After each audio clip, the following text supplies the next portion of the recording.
Hello students, अभी हम देख रहे हैं that electric field through the infinite long wire. ये हमने कर रखा है, बट आज हम देख रहे हैं by the calculus method. So calculus method अगर आपको याद हो हल्का सा कि हमें इसमें इस्तेमाल करना होता है इंटीग्रेशन एंड डिफरेंशिएशन ऑल्सो। हम इसमें पूरे हिस्से के लिए सॉल्व नहीं करते, एक छोटे से हिस्से के लिए सॉल्व करते हैं और इसको जस्ट लास्ट में इंटीग्रेट कर देते हैं। So starting with the point this is wire. ये देखने से पहले आप नॉर्मल जो डेरिवेशन है वो देख लीजिएगा ताकि आपको कुछ हिस्सा समझ में आए। ओके, ये सिर्फ इसलिए क्योंकि कुछ क्लासेस में, कुछ स्कूल्स में ये कैलकुलस मेथड से कराया जाता है, बस इसलिए क्योंकि आपको एग्जाम में ज़्यादातर कभी भी किसी क्वेश्चन में लिखा नहीं आता that do this by some calculus method और समथिंग अदर। ओके, सो बस ये आपकी प्रैक्टिस के लिए आपके क्लास में करवाया गया होगा, इसलिए आप पहले पुरानी वीडियो को देखें जो electric field through a wire था। That's a wire which is uniformly the charge is uniformly distributed। जिसके ऊपर जो चार्ज है वो यूनिफॉर्मली डिस्ट्रीब्यूटेड है। हमें निकालना है इसके द्वारा electric field. So let this be the point P जहाँ पर हमें इलेक्ट्रिक फील्ड निकालना है। ओके, जब हम कैलकुलस करते हैं तो पूरे वायर के लिए नहीं लेते, वैसे पूरे वायर की जो लंबाई है इट्स कैपिटल L और सम स्मॉल l। मैं स्मॉल l ले रहा हूँ फिलहाल। तो जब भी हम कैलकुलस मेथड इस्तेमाल करते हैं तो पूरे के लिए सॉल्व नहीं करते हैं, पहले हम कुछ छोटा सा एरिया मान लेते हैं। तो मैंने जैसे इस छोटे से एरिया को मान लिया x, मैं सिर्फ इतने के लिए सॉल्व कर रहा हूँ। जब हम इतने के लिए निकाल लेंगे तो हम पूरे का इंटीग्रेशन कर देंगे। ओके, फ्रॉम 0 to L, जिसकी वजह से पूरे वायर का निकल जाएगा। इस छोटे से वायर में जहाँ पे मैंने पार्ट लिया है x, इस हिस्से को मैं लेता हूँ dx। This is sum dx। Okay, तो इसके द्वारा इलेक्ट्रिक फील्ड कितना लगेगा इस छोटे से पार्ट के लिए? इलेक्ट्रिक फील्ड की दिशा रहेगी इस साइड में, एंड सेम विथ जितना इलेक्ट्रिक फील्ड इस पॉइंट पे लगेगा इसके द्वारा सेम दूसरी साइड से भी लगेगा। तो मैंने इस जगह भी लिया एक छोटा सा dx। ये सिमेट्री पे है, सिमेट्री पे मीन्स एक्सिस से दोनों की दूरी इक्वल है, यानी कि इलेक्ट्रिक फील्ड भी आपस में इक्वल रहेगी।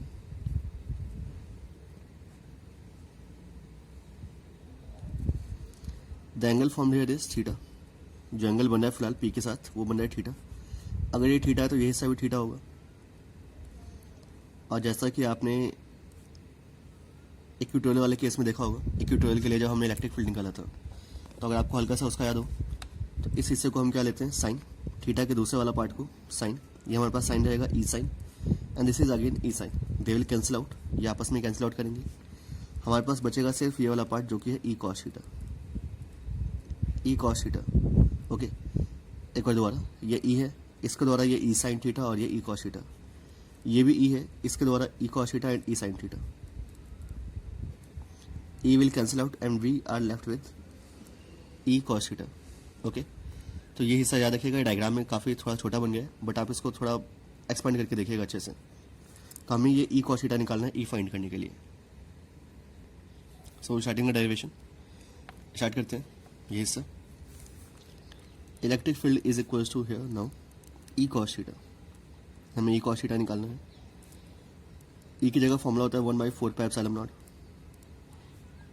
Q by R square. एक हिस्सा यहाँ पे R स्क्वायर के लिए, ये हिस्सा मेरे पास x, this one is x and this one is R। आप चाहे तो A भी ले सकते हैं। ये x है, ये स्मॉल r है, तो ये हिस्सा आपके पास जो दूरी आएगी it will be R square plus x square under root. Okay, Pythagoras theorem. ये x है, ये r है, तो ये हिस्सा आएगा R square plus x square. दोनों साइड में सेम ही आएगा, इसलिए मैं एक बार लिख रहा हूँ R square plus x square. This is root of R square plus x square. फॉर्मूले में होता है 1/4 pi epsilon not that is K Q upon R का स्क्वायर। थीटा जो भी ये डिस्टेंस है इसका स्क्वायर। इस डिस्टेंस का स्क्वायर क्या होगा, आपके पास रूट वाला हिस्सा हट जाएगा। R square plus x square dot cos theta. ये जो कॉस थीटा वाला हिस्सा है वैसे का वैसे ही। Next one 1/4 pi epsilon naught. Also there is a integration sine. क्योंकि हम सिर्फ इतने के लिए सॉल्व कर रहे हैं तो total electric field is equals to the integration of this part. आप अगर इस पूरे पार्ट का इंटीग्रेशन कर देंगे तो पूरे वायर के लिए आ जाएगा। साथ ही साथ जो यहाँ पे थीटा है, इस थीटा की हमें यहाँ पे लिमिट रखनी है। हम लास्ट में रख सकते हैं, बट फिलहाल इसको याद रखिएगा। जब मैं लास्ट में रखूँगा तो आपको पूरी वैल्यू उसमें रख देनी है।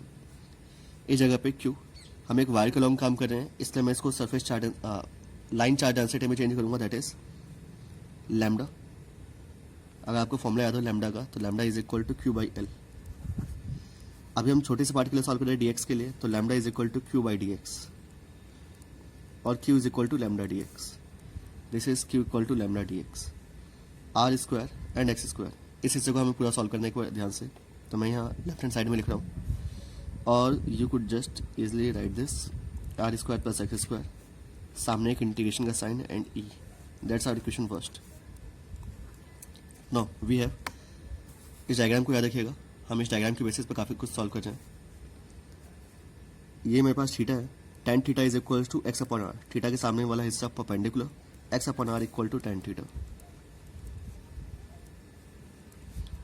और वी कुड इजिली से x equal to R tan theta. If x equal to R tan theta then dx equal to, अगर मैं इंटीग्रेट करता हूँ, सॉरी डिफरेंशिएट करता हूँ, तो x का डिफरेंशिएशन dx, r बाहर आएगा, और tan थीटा का sec square theta D theta. हमने थीटा के रिस्पेक्ट में किया है बेसिकली डिफरेंशिएशन। अगर आप थीटा के रिस्पेक्ट में डिफरेंशिएट करते हो, अगर मैं इसको फॉर्मूले लिखूँ तो x का डिफरेंशिएशन होगा dx by D theta, r वैसे के वैसे ही, और tan का डिफरेंशिएशन होगा sec square theta, D theta उधर गया, so this is dx equals to r sec square theta D theta. This is the dx। हमें करना क्या है, इस x की वैल्यू और dx की वैल्यू इस इक्वेशन में, इक्वेशन फर्स्ट में पुट करनी है, तो substituting the value of x and dx in equation first, substituting the value of x and dx in equation first, we get ये रहा हिस्सा, e is equals to integration 1/4 pi epsilon naught lambda dx की जगह पे r sec square theta D theta upon R square plus X square, that is R square plus X square की जगह पे R square tan square theta, साथ में पे cos theta था तो वो वैसे का वैसे ही। नाउ 1/4 पाई एप्सिलॉन नॉट, दोनों में आर वाला पार्ट कॉमन है, r sec square theta, cos theta को मैंने अंदर ले लिया, कॉस थीटा, और डी थीटा चला गया बाहर, आर स्क्वायर दोनों में कॉमन है, so r square is common, 1 plus tan square theta, that is sec square theta, 1 plus tan square, अगर आप आर स्क्वायर दोनों में कॉमन लेते हैं, you got 1 plus tan square theta, 1 plus tan square theta यानी कि sec square, और ये सेक स्क्वायर आपस में कर जाएंगे कैंसिल आउट, एक आर से एक आर कैंसिल आउट, हमारे पास जो हिस्सा बचेगा वो बचेगा 1/4 pi epsilon not integration lambda by R cos theta D theta. जो हमें इंटीग्रेट करना है वो करना है डी थीटा के रिस्पेक्ट में, हम डी थीटा के साथ बचे हुए हैं, इसलिए हमें डी थीटा को इंटीग्रेट करना है। तो थीटा की वैल्यू कहाँ से कहाँ तक होगी, if this is a long straight wire, फिलहाल मैं इसको थीटा 1 और थीटा 2 ले रहा हूँ, क्योंकि फिलहाल मैंने ये इक्वल लिया है, बट जरूरी नहीं कि हमेशा इक्वल हो, तो इसको मैं लेता हूँ 5/1, दिस वन इज द 5/1 और sum theta 1 and this one is the theta 2। इस साइड से थीटा 1 और इस साइड से अगर ये थीटा 2 है, यानी कि वायर ये रही, मैंने फिलहाल बीचों बीच लिया है पॉइंट, अगर वो इस जगह पे होता है तो यहाँ से कुछ और एंगल बनेगा और इस जगह से कुछ और एंगल बनेगा, इसलिए first one is theta 1 and second one is theta 2। तो मैं इसको ले रहा हूँ थीटा 1 से लेकर थीटा 2 तक। ऑल्सो जो हमारे पास ये एंगल है, ये इस दिशा में है और ये इस दिशा में है, ओके। तो हमारे पास एक हिस्सा नेगेटिव है, एक हिस्सा पॉजिटिव, इसलिए मैं इसको लिख रहा हूँ फिलहाल थीटा 1 एंड थीटा 2। बट अगर आपके एग्जाम में सिर्फ डायरेक्टली आता है question that derive the expression for the electric field, या फिर आपके क्लास में क्वेश्चन करवाया गया that derive the expression for the electric field due to a straight wire, infinite long straight wire, तो अगर ये कभी इन्फिनिट होता है तो याद रखिएगा ये मेरे पास वायर है जो कि इन्फिनिट है, काफ़ी लंबा है, देयर इज अ पॉइंट, जो एंगल बनेगा वो काफ़ी बड़ा बनेगा, क्योंकि मुझे नहीं पता कि आखिर ये खत्म कहाँ हो रही है, तो दैट इज हो सकता है वो एंगल 80 प्लस बने, 89.99 बने, जो भी बनेगा 90 से छोटा होता है, बट कुछ हल्का सा छोटा। अगर वायर इन्फिनिट है तो 90 से जस्ट स्मॉल छोटा होगा, बहुत कम छोटा होगा, इसलिए हम उस हिस्से को लगभग 90 मान के चलते हैं। तो अगर मैं डायरेक्टली वैल्यू पुट करना चाहूँ, सो दिस इज फ्रॉम -90, क्योंकि एक ऊपर की दिशा में एक नीचे की दिशा में, इसलिए इट इज फ्रॉम -90 टू +90.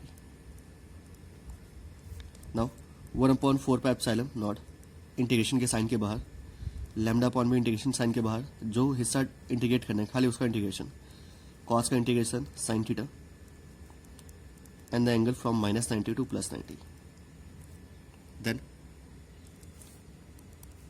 अगर मैं वैल्यू पुट करता हूँ तो हमारे पास lambda by r sine 90 1 minus sine of -90 -1, जो कि हो जाएगा minus minus plus, so this is 2. अगर मैं इस 2 को इस 4 से काटता हूँ, we left with 2, so this is lambda upon 2 pi epsilon naught r. That's the electric field through the long straight wire. अगर question long straight infinite wire के लिए आता है तब ये, अगर इन्फिनिट नहीं आता है, सिर्फ लॉन्ग स्ट्रेट वायर आता है, तो मैंने यहाँ पे फिलहाल लिया है -90 टू +90. आप इसको थीटा में θ1 और θ2 लिखिए, that is 1/4 pi epsilon naught lambda by r sine θ1 plus sine θ2. Okay, मैंने फिलहाल यहाँ पे डायरेक्टली इन्फिनिट वायर के लिए सॉल्व किया है फॉर इन्फिनिट वायर. अगर आपके पास सिर्फ स्ट्रेट वायर के लिए आता है तो आप इसको यहाँ तक छोड़ देंगे. ओके, और लास्ट में जो आप है वो वैल्यू पुट करेंगे, बीच में यहाँ पे माइनस का साइन है. थैंक यू, मिलते हैं नेक्स्ट वीडियो में. ये हिस्सा यहाँ पे ख़त्म होता है, ये चैप्टर यहाँ पे फिलहाल ख़त्म हो रहा है. इसके जो न्यूमेरिकल्स हैं हम जल्दी देखेंगे, बट साथ साथ हम सेकंड चैप्टर जो आपके एनसीईआरटी के हिसाब से वो स्टार्ट कर रहे हैं. तो फोकस ऑन दिस. आप कोशिश कीजिएगा कि चैप्टर 1 के न्यूमेरिकल साथ साथ करते रहें. Thank you.